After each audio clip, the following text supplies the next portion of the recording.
सबसे पहले तो ये जो इनकाउंटर वो जो अधिकारी जो प्रेस कॉन्फ्रेंस कर रहे हैं वो कहीं न कहीं आईपीएस रैंक के अधिकारी हैं, जेपीएससी रैंक के अधिकारी हैं, कोई वो थाना प्रभारी नहीं है।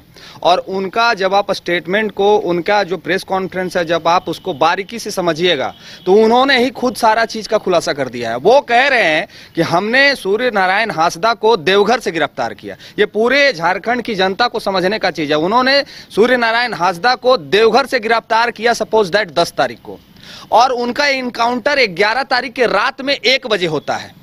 वो बहुत बड़े कुख्यात आरोप, माने आतंकवादी कहिए, देशद्रोही कहिए, जो नाम देना है दे दीजिए।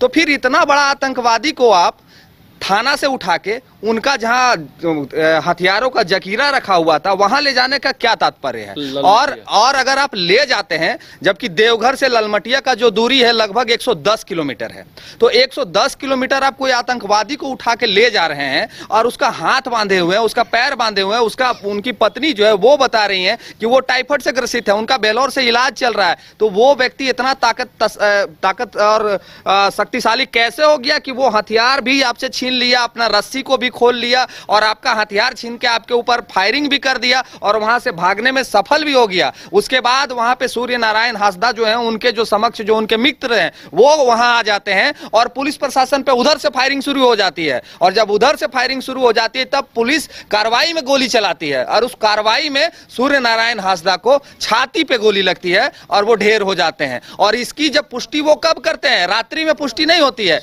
ये पुष्टि कब करते हैं? अगले दिन सर्च अभियान में वो पुष्टि करते हैं कि यहां पे सूर्य नारायण हांसदा का बॉडी पाया गया है। तो ये एक बात प्रशासन को और क्लियर करना चाहिए, आपके एक भी अधिकारी को गोली काहे नहीं लगा? उधर से भी फायरिंग हो रहा था। ये झारखंड की जनता की तरफ से मेरा प्रश्न है, आपके अधिकारी को गोली काहे नहीं लगा? पहला चीज है। दूसरा चीज कि आपने सूर्य नारायण हांसदा का जो साथी थे उनमें से किसी एक भी व्यक्ति को गिरफ्तार काहे नहीं किया?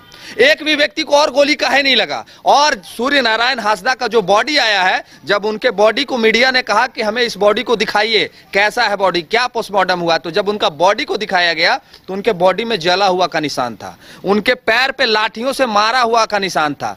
तो जो व्यक्ति का शरीर पहले ही जला हुआ है, जो व्यक्ति के शरीर में इतना लाठियों से वार किया गया है कि वो व्यक्ति पूरी तरह से अधमरा हो गया, और उस व्यक्ति को ये लोग आरोपी बना रहे हैं कि हमारे ऊपर एफआईआर करता है, हमारे ऊपर गोली चलाता है। तो ये एसपी साहब को क्लियर करना चाहिए कि एसपी साहब जो प्रेस कॉन्फ्रेंस करके झारखंड की जनता को गुमराह करने का काम कर रहे हैं, इनको क्लियर करना चाहिए अपने स्टेटमेंट में कि जहां आप गोली चला रहे थे रात 1 बजे, क्या आवश्यकता थी जकीरा को पकड़ने का? आप अगर गए भी थे वहां पे तो क्या आवश्यकता थी कि सूर्य नारायण हांसदा को आप साथ में लेके गए थे? क्यों लेके गए थे? ये सवाल है झारखंडियों का कि आप इतना बड़ा आरोपी को लेके जाते, उनको वहीं थाना में छोड़ के जाना चाहिए था, और आप ले गए थे तो फिर उनको उचित व्यवस्था देना चाहिए था। और आपको जकीरा पकड़ना ही था तो आपको दिन में जाना चाहिए था। आप रात 1 बजे क्या सोच के जाते हैं? ये खुद कह रहे हैं प्रेस कॉन्फ्रेंस में कि हमारा एक छोटा सा टीम, 2-4 लोगों का टीम सूर्य नारायण हांसदा को देवघर में गिरफ्तार करता है। तो जब एक छोटा सा टीम आपको गिरफ्तार करके दे दिया लोगों ने, तो फिर आपका एसआईटी का जो टीम है,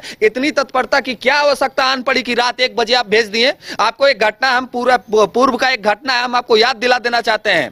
बोकारो, डुमरी और बैरमो का सटा हुआ एक जगह था जहां पे एक व्यक्ति को गाड़ी में गोली मार दिया जाता है, रात को गोली मार दिया जाता है। और उस गोली मारने के जब खबर हमारे विधायक, डुमरी विधायक तक पहुंचती है तो वो उस घटना तक पहुंचते हैं, और उस घटना पहुंच के जब थाना प्रभारी को फोन करते हैं तो थाना प्रभारी नहीं आता है। थाना प्रभारी नहीं आता है, यहां पुलिस प्रशासन मर जाती है। यहां पुलिस प्रशासन को नहीं दिखता है कि गोली चली है, और पुलिस प्रशासन हथियार को पकड़ने के लिए रात 1 बजे चली जाती है। तो ये झारखंड की जनता को ये पुलिस प्रशासन भी गुमराह करने का काम कर रही है, और ये सरकार पता नहीं कैसे लोगों के हाथ में सौंप दी है प्रशासन व्यवस्था को। यहाँ मंत्री के जमीन में बुलडोजर चल रहा है। आप सुने कि कोई मंत्री के जमीन में बुलडोजर चल रहा है? बड़का गांव में मंत्री जी के जमीन में बुलडोजर चल रहा है। एनटीपी से आए दिन जमीनों को लूट रहा है। तो सरकार कौन किसकी अबुआ सरकार है? ये प्रश्न झारखंडी कर रहे हैं, ये आदिवासी मूलवासी कर रहे हैं। अब सूर्य नारायण हांसदा जी पे जो भी केसें थी, जितनी भी केसें थी, वो कौन किया था केस? सारी ईस्ट इंडिया कंपनी जो है वो किया था। एनटीपीसी, ईसीएल, फलना, अडानी, ढकना, जितना कंपनी है उनका केस था उनके ऊपर। तो जब केस करने वाले लोग कंपनी के हैं तो केस तो हमारे ऊपर भी है, केस तो इनके ऊपर भी है। हम भी कल मगध से आए हैं, मगध में हमारे ऊपर भी एफआईआर हुआ है, इनके ऊपर भी एफआईआर हुआ है। तो क्या प्रशासन हम लोग को चिन्हित करके एक एक करके सबको गोली मारेगी?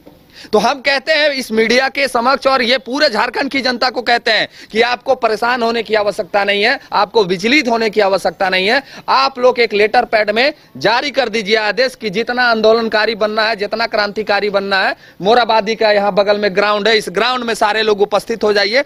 हम लोग लाइन से खड़ा हो जाएंगे और हम कहते हैं ऑन कैमरा कि पुलिस प्रशासन को सामने खड़ा करके हम लोग सबको गोली मार दीजिए।